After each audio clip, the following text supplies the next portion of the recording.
I've been an introvert and a socially awkward kid all my life. I started blogging when I was just 20 as a hobby because that was the best way to express my emotions and love for fashion. I had no clue I could make a living out of it.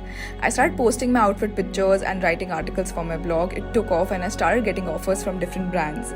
I won a contest and went to Paris with Swarovski. There was no looking back since then. Last year, I won 2 Cosmo Awards, started my own clothing line, 80% of which got sold out in a month, which is crazy. I got verified, got featured in different magazines, traveled around the world, which is what I live for, attended fashion weeks, saw my favorite shows, met so many of you, and I couldn't be happier. It started with 0 and now we are at 800k. I still have goosebumps when I say this. Thank you for giving me this life and being a part of my journey. I love you more than words can express and I'm forever grateful.